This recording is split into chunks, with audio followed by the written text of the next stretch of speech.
So, as always, we begin by acknowledging the original stewards of the various lands that we are on. We also acknowledge our ancestors. We acknowledge all those who toil without compassion or compensation. We acknowledge all the elders and community stalwarts whose shoulders we stand on as we build, share, learn together for our collective liberation and sovereignty. So, if you can please do us the honors by introducing yourself to our listeners and viewers and tell us about your amazing work. Okay, well, the first thing that I want to, before I even introduce myself, I want to thank you for that beautiful acknowledgement. I may reach back out to you because I think it was so beautiful. I'd want to use that again in the future. But my name is Lesley-Ann Noel, and I'm the Dean of Design at OCAD University. A designer. I sometimes say I'm an industrial designer, sometimes I don't, because I don't work in design in industry. I really do more community focused design work where, or even maybe change making design work where I'm trying to encourage people to um, prototype to use their design skills around making change and social change in particular.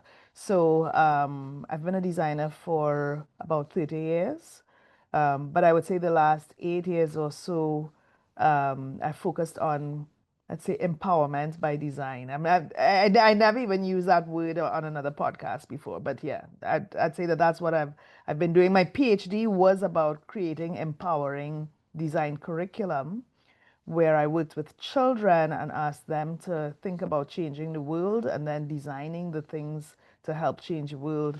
And even though I did that work more than 8 years ago, it continues to influence all of the work that I do and the way that I think about the world. That the reality is we make the world around us. And so I encourage people to reflect on this world and how we want to see it and then to work in a designerly way to get to this world that we want to see. I love that. I love that. It's so important, especially now. You know why? Because I just heard on YouTube or was it radio somewhere where they said Ghana has now put a like you have to ask permission Mhm. before you can use the word kente for a cloth because kente is a very special cloth in Ghana. So you Mhm. can't just come now and just say, "Oh, I'm gonna make this kente this and kente that," if you don't know the culture Mhm. behind it. So now, Mhm. anytime that you have to, like, it's like it's copyrighted. Let's put it that way. They Yes, have yes. true ownership of the word kente. So Mhm. that is definitely, art empowerment. Like, Yeah, putting yeah. because you're going to be designing clothes and those things and you have to know what does this particular cloth mean, Mhm. especially indigenous wise. So Mhm. that is so powerful. So tell me, what inspires you about the work you do? Um, I I get a lot of joy from seeing the change in people when they start to understand that the world isn't fixed, that we actually can dream of systems that we think are fairer, of laws that maybe could work better, of policies, and sometimes it's people who are never consulted about anything. Like if I come back to the example with the children that I worked with said, well, they didn't quite say this, but no one ever asked them about the rules of the school and the rules of the village and things like that. And then as a designer, I went and I asked them, well, what's the village you're interested in, right? What's the school that you're interested in? And so you can see like a little light bulb moment when people realize, oh, you mean my opinion matters and I can change this. It doesn't have to just be the way everybody else set up things to be. And so I get very excited when people start to tell me about the things that they want to change in the world and how they're going to do something about it, right? And it could be little mundane things, it could be big things, but I think for me, seeing people change their perspective on how much agency they have, I think that that's always very exciting to see. For sure, for sure. That's amazing. So, on the flip side now, what are some of the challenges or barriers you face in your work, and how have you overcome them or in the process of overcoming them? So I just talked about the excitement of people understanding that they can make change. The flip side is the barrier is limits to people's imagination, or when people they are unable to dream big because they're thinking of all of the policies and laws and they think of all of the barriers and why something cannot happen, and that's really a struggle. It's sometimes soul crushing when you're trying to encourage people to imagine the future of X, and they start saying, yeah, but we have no future, or this can't happen because that person will never let us, never allow us, or never give us permission to do this, and that's very disappointing. Or there is, so in the same way there's excitement in imagining change, there is frustration in the same barriers to change. Whether they, well, I'll say I experience the most frustration around the self-imposed barriers, but of course, there's also frustration around externally imposed barriers as well. Most definitely, and you feel discouraged because you don't really see positive path Yes, ahead of you, yeah, yes, then you can get discouraged. That's why, community and, just collaborating with like-minded people really helps. I was just sitting down on Zoom before I got on with you with two ladies that I know I can really speak to and just voice any frustrations that I have or any moments of doubt, and they will mm-hmm. feed me and nourish my soul back to where it needs to be. So it's so vital to have that Yes, community for sure. yes, So yes. that's awesome. So, tell me, is there anything new that you're working on or anything you want to amplify for us at this time? Well, um, I would love to plug my book, which is not new, right? But I just, because I have copies of the same book all over the house, I do have a copy next to me. So my book is called Design Social Change, and I wrote this book to be like a recipe book. I literally started off as a cookbook where I started off, even before I wrote it, I would talk with people about what if we could just cook it up? What if we could just throw some ingredients together and racism is gone? Or, we have more disability justice, or, and I would get people to talk about what is the recipe to getting to the change that we want.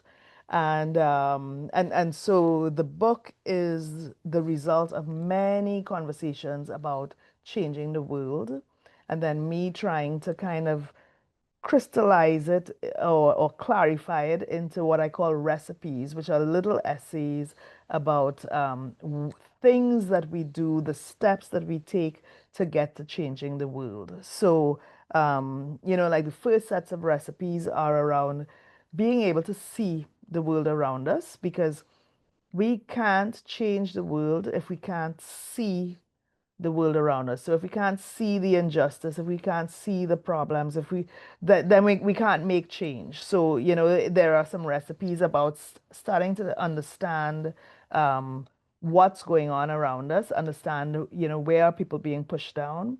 Then the second set of recipes are about emotional intelligence and building community, and because again, we need these emotions in making change. We have to feel it in our, you just said something about you said something about, I think, your friends nourishing you, or like as we make change, we have to feel it for it to be more effective. And then the last section, the last three recipes are about just imagining things and trying it out, which is the way that I work. I'm now an administrator. As an administrator, I'm always asking people to imagine more.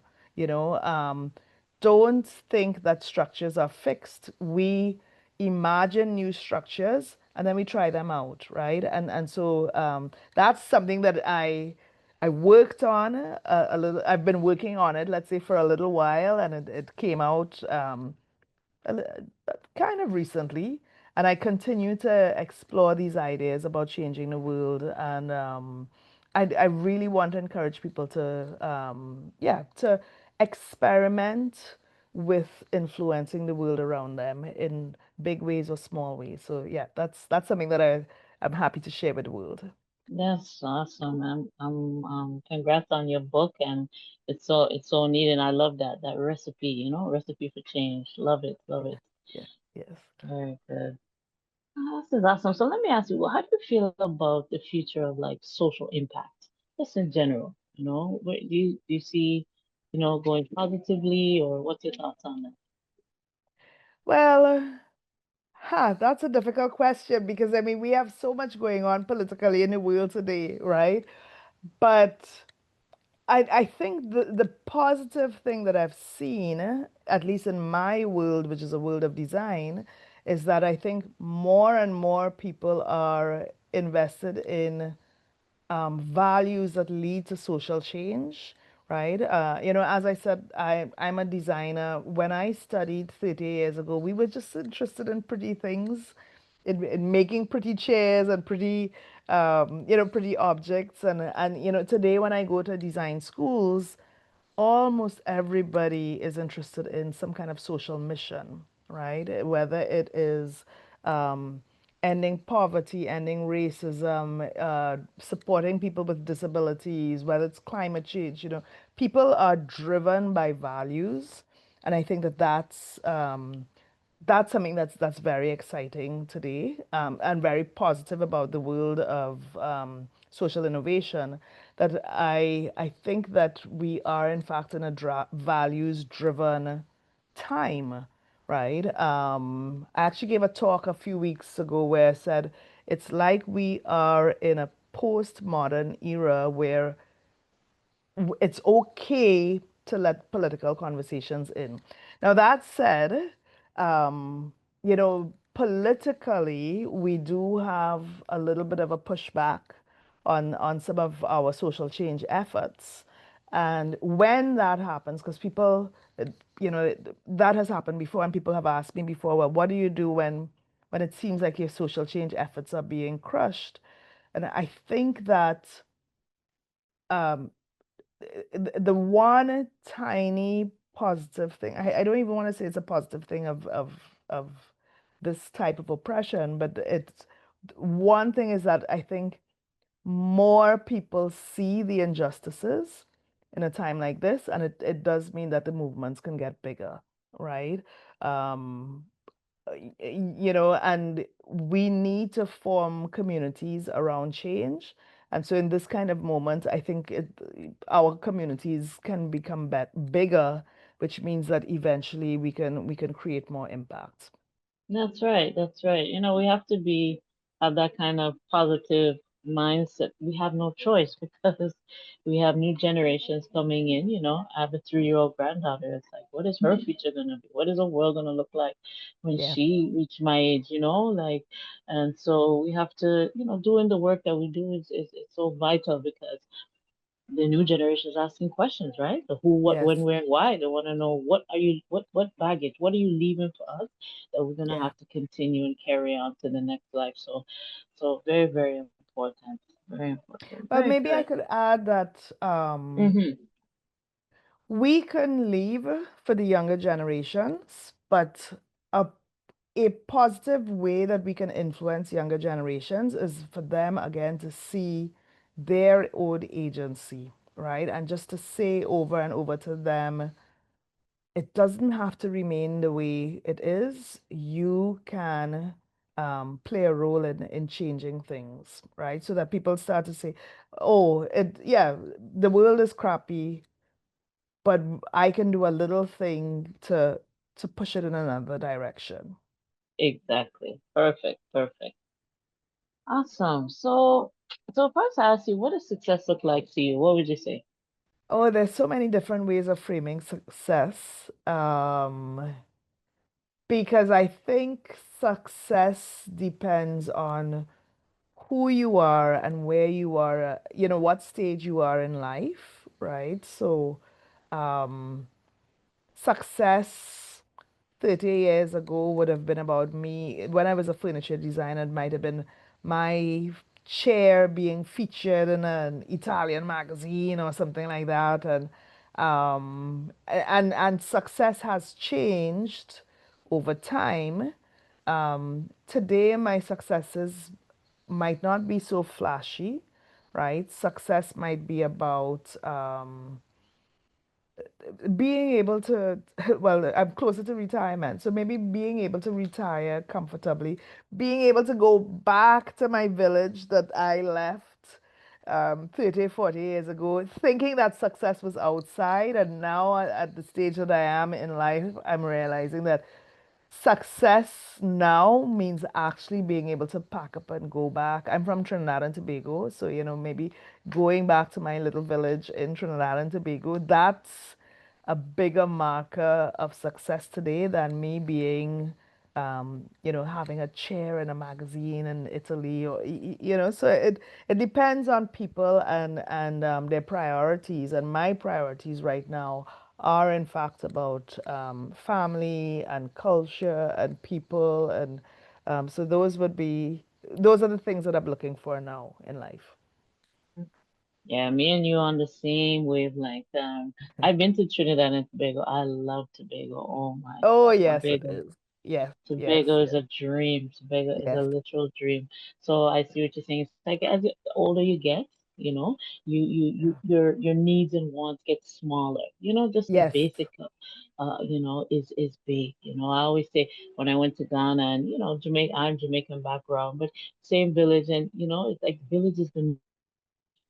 You know, it's like yeah, rich people want the smallest house now, and this one, yes, the ones that really say, you know what, I've had enough. Like I'm yeah, ready yeah, to, yeah, small yeah, scale. So I yes, hear you completely. yes. That's amazing. Well, Lesley-Ann, you're very dynamic, and we just love all that you do, and we thank you so much for doing this interview. My last question for you is just your closing thoughts and calls to actions moving forward. Call to action. I'll come back to the book, right? And the message, like the three main messages of the book, which one is see the world around you. Don't just accept what's going on in the world as, oh, that's what it is. Start to critically question the world. See where people are being held back, see what people need to thrive and be pushed forward. I mean, it's not one call to action, it's a few. So that's the first one. The second one is about building communities, right? Because we need people on this journey with us.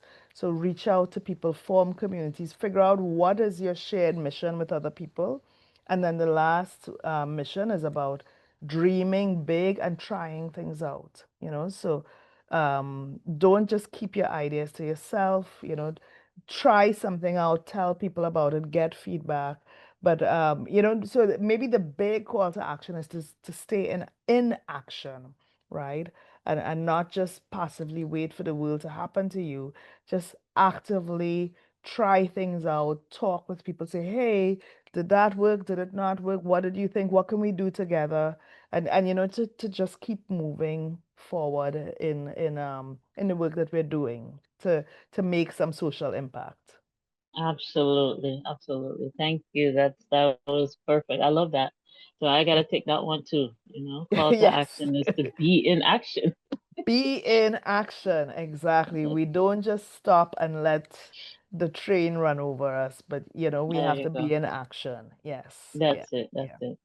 Well, Yes. Lesley-Ann, we appreciate you very, very much. We thank you on behalf of SETI. We thank you, and we will close the way that we began. By acknowledging the original stewards of the various lands that we are on, we also acknowledge our ancestors. We acknowledge all those who toiled without compassion or compensation.